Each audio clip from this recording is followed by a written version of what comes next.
Good morning.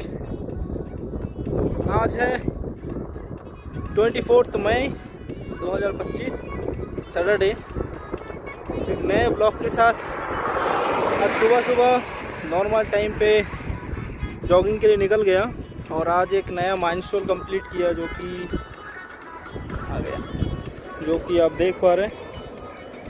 इतना तक हम लोग 3 किलोमीटर तक दौड़ के आए हैं और बहुत ही अच्छा लग रहा है।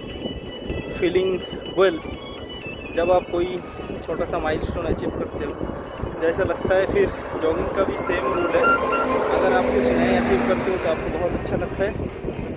और हवा बहुत अच्छा चल रहा है, इसलिए पसीना थोड़ा सा कम हो रहा है। ऐसा नहीं अंदर से पूरा भीग गया। और जैसे कि देख पा रहे हैं, सूरज थोड़ा चिलमिला रहा है। और मेरे साथ और एक दोस्त आज आया है दौड़ने के लिए।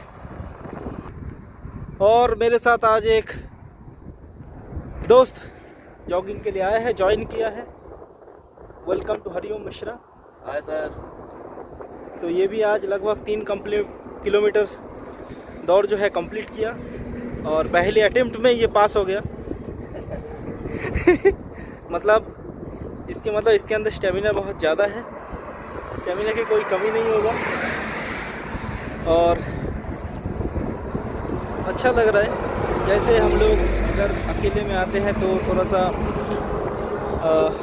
लगता है तो कान में ईयरफोन लगा कर सुनना पड़ता है, लेकिन साथ में कोई हो तो इसकी ज़रूरत नहीं पड़ता है। फ़िलहाल ये तो डेली जिम पे जाता है, आज ये ऐसे ही आ गया। तो आज जो टॉपिक हम लोग डिस्कस करेंगे वो है, ऐसे बहुत सारा इंडिया में कंस्ट्रक्शन कंपनी हो या फिर अलग प्राइवेट लिमिटेड कंपनी हो, ऐसे बहुत टाइम देखा जा रहा है कि एम्प्लॉय लोगों का सैलरी जो है 2-2 महीने तक नहीं आ रहा है। मंथ 1 महीना ख़त्म हो गया सैलरी का और दूसरे महीना भी लगभग ख़त्म होने को जा रहा है। किसी का भी तो वो भी ख़त्म हो जाता है, तब भी सैलरी अकाउंट में क्रेडिट नहीं हो रहा है। एम्प्लॉय लोगों को ना एचआर से कुछ रिस्पांस मिलता है, ना ही कंपनी का सीनियर से।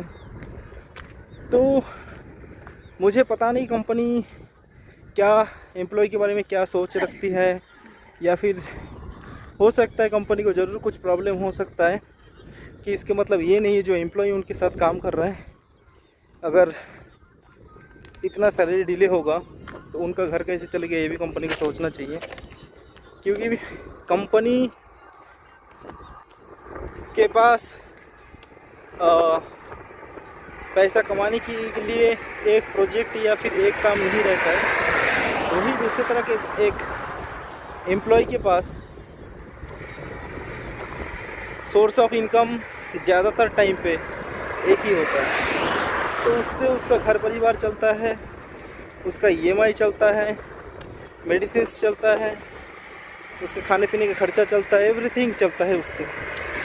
और अगर 2-2 महीने 2.5 महीना बाद अगर सैलरी कंपनी नहीं प्रोवाइड करेंगे तो एम्प्लॉय कहाँ से जूझेंगे और कितने दिन तक लोगों से उधार मांग के वो चलेंगे।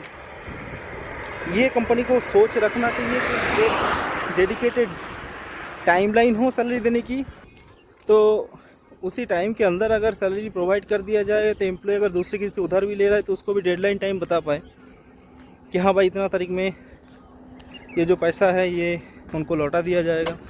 लेकिन उधर ये भी कोई गारंटी नहीं होता है। और 3-3 महीने 4-4 महीने पीएफ जमा नहीं होता है। मुझे तो सेंट्रल गवर्नमेंट से ये पूछना था कि आपके पास ऐसा कोई सिस्टम या तरीका नहीं है कि आप लोग एम्प्लॉयर जो है हर एम्प्लॉय का कॉन्ट्रीब्यूशन हर महीने डाल रहा है कि नहीं है, आपको चेक करना। तो इससे आपको पता चल जाएगा ना कि एम्प्लॉयर जो है सटीक टाइम पे एम्प्लॉय का सारा जो है क्लियर कर रहा है कि नहीं। ये ज़रूरी थोड़ी है कि हर बार कोई एम्प्लॉय कंप्लेन करेगा तभी कुछ एक्शन होगा। आपने एक चीज़ नोटिस किया होगा कि इंडिया में अभी बहुत जगह पे मतलब जिस ऑर्गेनाइजेशन हम लोग जैसे लोग जो रोड सेक्टर्स में काम करते हैं, ज़्यादातर जगह पे आप देखेंगे जब आपका इंटरव्यू हो गया उसके बाद जो एम्प्लॉयर है उसका एचआर आपको पूछेंगे कि आप कब तक ज्वाइन कर सकते हैं, और बहुत सारे जगह पे तो वो मेंशन भी कर देंगे इमीडिएट ज्वाइनर, मतलब उनको जो एम्प्लॉय हो इमीडिएट चाहिए। तो ज्वाइन करवाने के टाइम उनको इमीडिएट चाहिए, और जब वही एम्प्लॉय कंपनी रिज़ाइन देगा तब उसको 2 महीने का नोटिस पीरियड सर्व करके कंपनी छोड़ना पड़ेगा, नहीं तो उसको ना ही एफएनएफ मिलेगा ना ही उसको बाकी सारा डॉक्यूमेंट मिलेगा। तो ये रूल मुझे क्या सारे एम्प्लॉय को नहीं समझ में आता है कि जब ज्वाइनिंग के टाइम हो तब 2 घंटे में आ जाना है, और जब छोड़ने की बात हो तब 2 महीने में छोड़ना है। ये एक ट्रेजेडी है, और इस बारे में आप लोग सोचिए और सोच के बताइएगा कमेंट सेक्शन में कि आपका भी कंपनी में ऐसा कुछ रूल्स रेगुलेशन है या नहीं। और दूसरी बात, आप लोग अभी बहुत टाइम पे देखेंगे कि ज़्यादातर कंपनी को बहुत सारा 7 साल 8 साल 9 साल 10 साल का एक्सपीरियंस चाहिए, लेकिन सैलरी ऑफ़र होगा जो है फ्रेशर्स की तरह। तो मुझे समझ में नहीं आता कंपनी किस हिसाब से सोचता है और किस अकॉर्डिंगली, अगर 9-10 साल का एक्सपीरियंस का बंदा चाहिए और सैलरी जब वो आस्किंग करते हैं तब आप लोग उस पर एग्री नहीं हो पाते हो या फिर नहीं दे पाते हो। तब आपने सोचना चाहिए कि 9 साल का एक्सपीरियंस का बंदा, 10 साल का एक्सपीरियंस का बंदा अगर आप हायर कर रहे हो तो करेंट सैलरी से जाहिर सी बात है 20% मिनिमम हाइक में तो जाएगा ही। तो ये भी कमेंट सेक्शन में बताइए आपके साथ ऐसा कुछ ट्रेजेडी हुआ है कि नहीं। हाँ तो दोस्तों, जो बात मैं कह रहा था कि जो बहुत सारा ज़्यादातर कंपनी है वो जो सैलरी जो है वो इतना डिले देते हैं, तो कंपनी को ये समझना चाहिए कि जो एम्प्लॉइज़ है, हो सकता है आपके पास सोर्स ऑफ इनकम बहुत सारे हो, आपके पास तमाम वो प्रोजेक्ट हो, लेकिन जो एक एम्प्लॉय है जिस प्रोजेक्ट में काम कर रहा है या फिर कहीं भी काम कर रहा है, तो उसके पास हो सकता है सोर्स ऑफ इनकम जो है वो एक ही। तो एम्प्लॉय के बारे में तो कंपनी को ये सोचना पड़ेगा कि अगर 2-2 महीने बाद कंपनी को अगर एम्प्लॉय को सैलरी दिया जाएगा तो एम्प्लॉय उसको कहाँ से मैनेज करेगा। अगर वो किसी से पैसा उधार भी लेता है तो उसका भी डेडलाइन टाइम हमारे पास नहीं होता है या फिर लोगों के पास नहीं होता है कि वो लोग उसको एक डेडलाइन टाइम बताए कि इस टाइम तक वो पैसा जो है पेमेंट कर देगा। तो ऐसा कंपनी को, हर एक कंपनी को एक डेडिकेटेड और सेटल्ड डेट होना चाहिए सैलरी का, ताकि एम्प्लॉय को एश्योरेंस रहे कि उस डेट तक सैलरी आ जाएगी और उस सैलरी से जो है उसका बाकी सब डिस्बर्समेंट होगा, बाकी सब खर्चा होगा, कैसे वो उसको मैनेज करेगा, ये एम्प्लॉय के ऊपर डिपेंड करता है। तो ईपीएफओ और जो लेबर कमीशन है भारत में, उधर बहुत सारा रूल्स रेगुलेशन है, लेकिन मुझे ये नहीं लगता है बहुत, मतलब ज़्यादातर कंपनी इस रूल्स एंड रेगुलेशन को फॉलो करता है अकॉर्डिंग टू द एम्प्लॉय का जो हित में जो चीज़ें होना चाहिए था इंडिया में ज़्यादातर जगह पे वो नहीं होता है।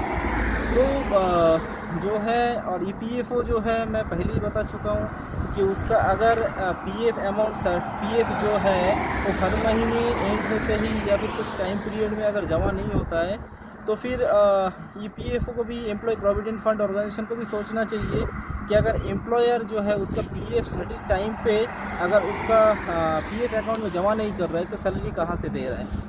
तो ये बहुत सारी चीज़ें हैं जो कि सोचना चाहिए और सोच विचार करना चाहिए, क्योंकि एक एम्प्लॉय जो है वो काम करते रहते हैं महीने भर, उसका जो डेडिकेटेड काम है वो करते रहते हैं और मंथ में अगर सैलरी नहीं आता है तो उसको तमाम परेशानियों से गुजरना पड़ता है। तो ये चीज़ सोचना चाहिए और एक डेडिकेटेड जो टाइम है सैलरी देने का, डिस्बर्समेंट का, वो तय होना चाहिए ताकि एक पर्टिकुलर टाइम पे कंपनी सबको सैलरी प्रोवाइड करे, ताकि उसका जो है सारा चीज़ जो है प्रोफेशनली और पोलाइटली चलता रहे।